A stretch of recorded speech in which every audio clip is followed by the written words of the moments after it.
Mga kabalik, mga ka-mindshift, real talk tayo. Kapag sinabing korupsyon, pera ang naiisip natin. Pero ang mas masakit minsan, buhay ang bayad. At hindi lang isang tao ang naapektuhan, buong pamilya. Gusto ko kayong anyayahan panoorin nyo yung mga balitang ganito sa YouTube. Hindi para matrigger tayo, kundi para malinaw. Kapag mahina ang serbisyo, kapag palpak ang pagpapatupad, kapag napupunta sa maling bulsa ang pondo, may mga trahedyang nangyayari na dapat napipigilan. Tatlong pattern ang paulit-ulit: ospital, baha at kahirapan. Mga kabalik, sandali. Ilagay natin sarili natin dito. Paano kung ikaw yung tatay na namatayan ng anak? Paano kung ikaw yung nanay na nagmamakaawa sa ospital pero walang tumatanggap? Paano kung ikaw yung pamilyang inanod sa baha kasi yung flood control na sa papel lang? Kapag nangyari sa'yo yan, hindi mo sasabihing issue lang yan. Sasabihin mo, bakit kami pinabayaan? At dito pumapasok yung mabigat na katotohanan. Kapag may kinurakot, hindi lang pera ang nawawala. Oras, serbisyo, pag-asa at minsan buhay. Unahin natin, emergency. May mga ulat na pasyente na umikot sa ospital, hindi agad natatanggap. Hindi agad na asikaso hanggang lumala. Sa totoo lang, sa emergency, bawal ang balik po kayo bukas. Hindi ito customer service issue. Life and death ito. Pumanaw na ang isang babaeng matapos tanggihan di mano ng 9 na ospital. Kasunod ng paglobo ng kanyang tiyan, sumuka at dumami na rin daw ng dugo si Josefina. Emergency po yun. Wala daw pong doktor kung ano-ano po yung sinasabi nila. Umabot na raw sa 9 na private at government hospitals ang napuntahan ng pamilya Baros. Napansin ang kanyang mga anak. Nahuli na ang lahat. Hindi ko sinasabing lahat ng ospital masama. Ang punto kapag systematic ang delay, kapag mahina ang enforcement, kapag kulang ang capacity at kapag may pondo pero hindi ramdam sa serbisyo, ordinaryong pamilya ang talo. Sunod, baha.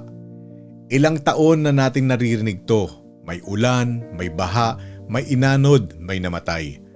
Ang masakit, alam na natin kung alin ang flood prone. Kung predictable, dapat preventable. Kasunod ng magdamag na ulan, nagising na lang ang mga taga Villa del Rio 1 sa barangay Bakayan, Cebu City na halos kalahati na lang ng kanilang bahay ang makikita. May mga residente ring tila basang sisiw na naghihintay ma-rescue sa bubong. Nirespondihan din ang isang buntis na dinala sa ospital. Pati ilang senior, PWD at alagang hayop. Ngayon, dito tayo pumasok yung mas malalim na usapan. Bakit paulit-ulit? Bakit normal lang? Kasi ang baha minsan hindi lang ulan. Minsan resulta yan ng palpak na plano, palpak na maintenance at proyektong maganda lang sa papel. Kapag drainage project ang budget pero kanal barado pa rin. Kapag flood control ang budget pero lubog pa rin, hindi na lang yan bad luck. Governance issue na yan. Pangatlo, kahirapan na nagiging sakit at sakit na nagiging trahedya. May mga reports tungkol sa malnutrition at stunting. Hindi ito simpleng kulang sa diskarte. Madalas kulang sa access, pagkain, health services at basic support para sa bata. The Philippine government has been responsive, setting up the Philippine Multisectoral Nutrition Project.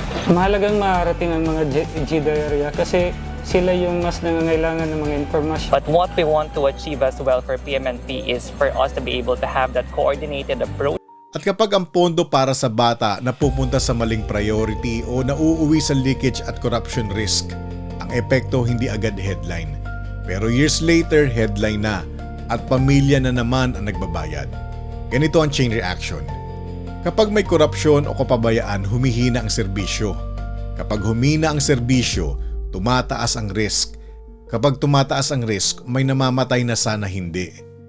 Minsan mga kabalik, mga ka-mindshift, yung lumang kawayan matigas. Mahirap ituwid kapag sanay na sa baluktot. Kaya long game talaga ang kabataan. Kabataan ang pag-asa ng bayan, hindi slogan, strategy yan.